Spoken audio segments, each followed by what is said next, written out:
Бірінші рет менторство сөзін көп қолданар едім. Соңғы 2-3 жылдан бері қатты мән беріп келе жатырмын. Балалар белгілі деңгейде шаршайды, шаршаңқы болады мысалы да. Енді ата-ана көбінесе жұмыста болғандықтан, балама курс алып бердім деп жүре береді. Бала бірақ шаршап қалады. Балаң белгілі бір тәлімгер болмаса, белгілі деңгейде жүйелейтін бір ұстаз болмаса, өте қиын, соны түсіндім. Өз басым соңғы бір 2-3 жылдың ішінде осылай бір менторствоға бір көп емес, бір 10 шақты бала алып жүрген едім. Биыл соның жемісін көрдік. Биыл менторство алған біраз балаларым тфай-тфай бір емес 2-3 грантқа түсіп кетті мысалы да. Бұл не деген сөз? Менторство деген сөз бір жылдық сопровождение.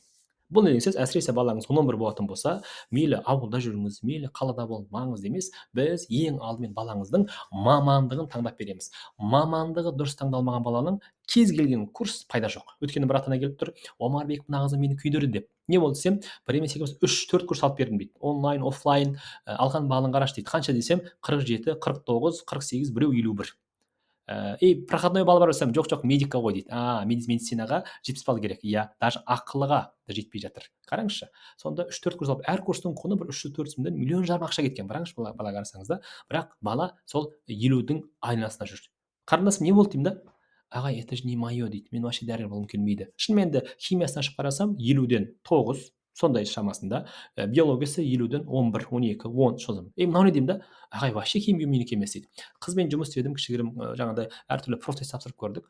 Бала полный шығармашылыққа. Неғып бармайсың? Мама жібермейді дейді. Отырып енді мамасымен жұмыс істедік. Шынымен де былай қарасаңыз, былай да кей кезде баланың мамандығы дұрыс болмаса, өкінішке орай не істейді, біз айналаға жаңағыдай байқамай балаға не істейміз, дұрыс емес бағыт бағдар береміз. Мен сізге айтайын, Қазақстанда ешбір курс, мысалы отырып, кел, айналайын, сен маман таңдап берейін көп демейді. Оларға таңдау пәні болса болды, сіздерге тақ сразу курсқа дайындауға кіріседі. Жоқ, менің кеңесім олай жасамаңыздар.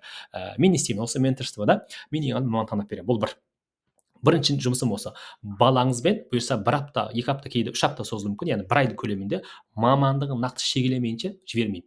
Нақты шегелеп, болды осы мамандыққа оқимын дегеннен кейін, ол мамандық бойынша қай университетте оқуға болады, қанша балл керек, соның барлығын жүйелеп түсіндіріп беремін. Бұл біріншіден. Екіншіден, грантқа түсу жолдарын түсіндіріп, қандай гранттар бар, бәрін айтамын. Жаңағыда 14-15 түрлі гранттар айтамын. Дәл осыған сәйкес өзімнің жаңағыдай іздеу түлектері ашқан тамаша бір орталық бар, офлайн, онлайн. Солармен келістім. Бұйырса олар бүкіл осы менің менторство жазылған балаларға 5 пәннен онлайн дайындайды. ОБТ дайындық бар. 5 пәннен. Бұл күшті нәрсе. Олар бүкіл нәрсені ол жауапкершілік алып жатыр. Уже қанша 5 жылдан бері бұл салада эксперт бұл кісілер. Былтыр қанша 500 баланың почти 200-ден аса 212 баласы 120-130 плюс алды. Қандай керемет. Мен бірінші рет видеомда бөлістім. 139, 138 деген сияқты. Вот сондай бір тамаша мүмкіндік бар. Демек сіз ауылда жүрсеңіз де, қалада жүрсеңіз де, тіпті жаңағыдай қосымша курс алып жүрсеңіз де маңызды емес. Осындай біз сізге менторствоның ішінен сондай бір тамаша 5 пән ұбт қостық биылдан бастап. Одан кейін лично өзім 4 таңдауды өзім жасап беремін сіздерге жаздың күні грант конкурсы кезінде. Ол жағын уайымдамай ақ қойыңыздар. Қай университет мықты, рейтинг бәрін айтып беретін боламын. Әсіресе әр ұбт-дан кейін свод талдау жасаймын. Свод талдау деген не ол?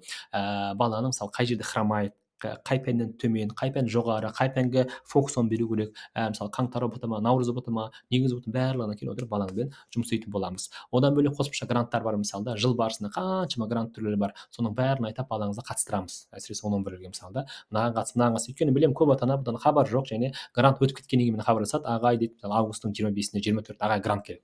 Поздно уже, грант өтіп кетті барлығы. Ал егер сіз маған жаңағыдай сентябрьде, қыркүйекте немесе жаңағыдай 11 келген болсаңыз, мен жылдың басынан бері осылай гранттарды айтып отыратын деген кезде ағай білген жоқпыз дейді. Сол сияқты менторство осылай сізге қосымша гранттарды ұсынатын тамаша мүмкіндік. Ары қарай бала жаңа айттым ғой, шаршайды, 1-2 жылдан кейін ағай анау дейді, мынау дейді, жаңағыдай кейде болады психологиялық тұрғыдан қолдау керек болады. Соның барлығын біз ай сайын баламен кездесіп, әртүрлі мотивация береміз, баланың психологиялық деңгейін тексереміз мысалы да. Бұйырса, оның бірлігі осылай бір тамаша мүмкіндігіміз бар. 25 тамызға дейін 1 жылдық сопровождение дейміз, қолдау дейміз, жақсы ма? Әсіресе 11-лер, мен сізге кеңес беремін, бұны жіберіп алмаңыздар. Бұл тамаша мүмкіндік. Біз биыл енді көп адам қабылдамаймыз, өйткені мен үшін сан емес, сапа керек. Сондықтан да егер кімге қызық болса, пожалуйста, есіміз ашық.